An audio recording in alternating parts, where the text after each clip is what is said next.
Boudica had 200,000 warriors. She burned Roman cities to the ground. For a moment, it looked like she might drive Rome out of Britain forever. But somehow, she lost.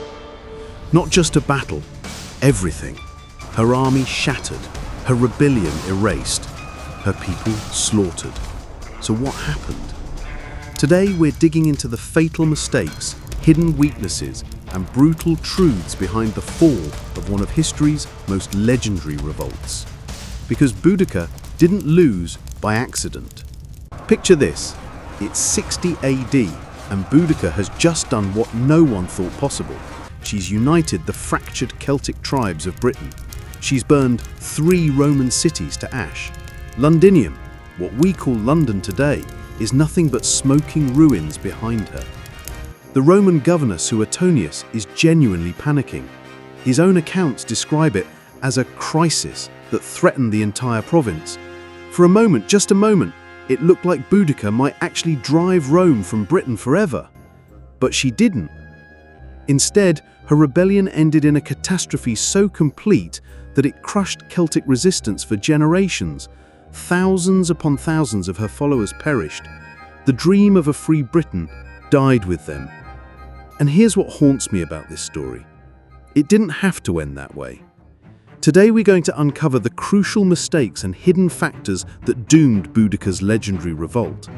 Because understanding her fall reveals something deeper about power, empire, and why even the most justified rebellions can crumble.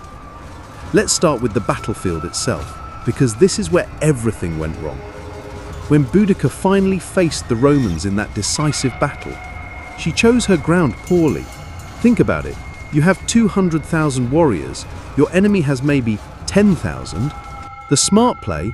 Find an open field where you can surround them, where your numbers mean everything. But that's not what happened. The Romans positioned themselves between 2 hills, creating a narrow funnel. Suddenly, Boudica's massive advantage meant nothing. Only the warriors in front could fight, the rest were just watching. And then there's the way the Celts fought. Picture this, thousands of painted warriors, screaming war cries, charging with individual courage that would make your heart race. It's cinematic, it's inspiring. It's also tactical suicide against Roman discipline. While Celtic warriors were breaking formation to chase personal glory, the Romans stood shoulder to shoulder, shields locked, stabbing with mechanical precision. They weren't heroes, they were a machine. And machines, as history keeps teaching us, often beat heroes. Boudica's people believed their sheer ferocity would win the day. They'd terrorized 3 Roman cities after all. But there's a cruel truth about warfare. Passion without discipline is just chaos with better intentions. But the tactical errors were symptoms of deeper strategic blunders. After burning Londinium, Boudica had the Romans reeling. This was her moment. Strike fast, strike decisively, eliminate the Roman leadership before they could regroup. Instead, she hesitated. She celebrated. She let her army disperse to loot and gather supplies. Meanwhile, Governor Suetonius was doing what Romans did best, adapting. He abandoned northern Wales, consolidated his forces, and chose the perfect battlefield for what he knew would be their only chance. Here's the thing about rebellion: momentum is everything. Boudica had it, that precious window when the impossible seems inevitable. But she spent it burning symbols instead of eliminating the source of her oppression. The Romans weren't just invaders, they were empire builders. They understood that controlling territory meant nothing if your enemy's military power remained intact. Boudica, for all her courage, fought like a tribal leader in a world that now demanded imperial thinking. But even these mistakes might have been survivable if Boudica had truly unified Britain. The tragic reality? She hadn't.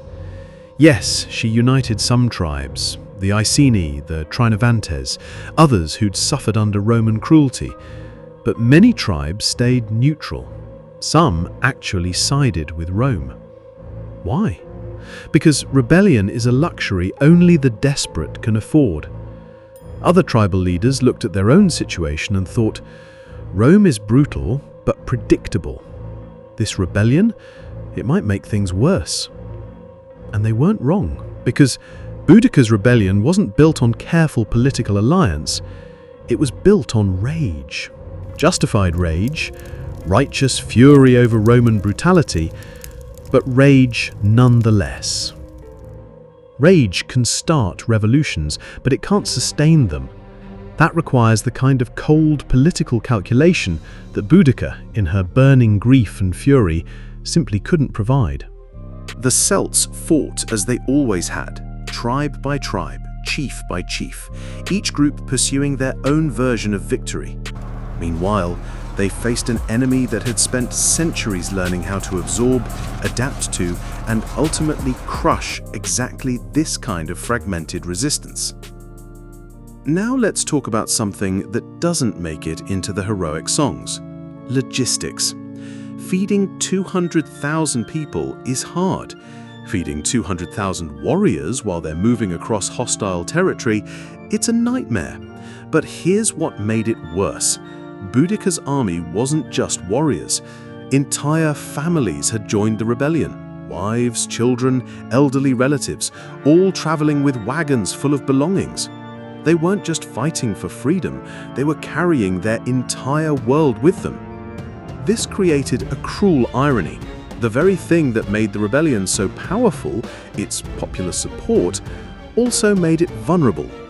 When the Romans finally turned to fight, all those supply wagons, all those non-combatants, they didn't strengthen the Celtic position. They became a trap. When the battle turned sour, when Celtic warriors needed to retreat and regroup, they couldn't. The wagons blocked their escape routes. Families they'd brought for protection became anchors dragging them down.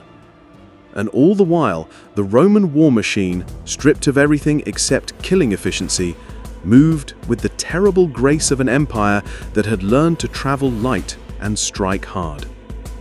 But perhaps the most crucial factor was psychological. The Romans were professionals. They'd seen rebellion before, in Gaul, in Spain, in Germania. They knew that barbarian fury, however terrifying, was fragile. Break it once, and it often shattered completely. The Celts, for all their individual courage, had staked everything on this one moment.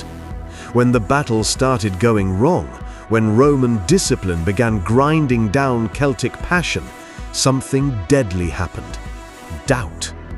You can almost see it spreading through the Celtic ranks like a plague. These warriors had followed Boudica because she'd seemed unstoppable, because her victories had felt like destiny.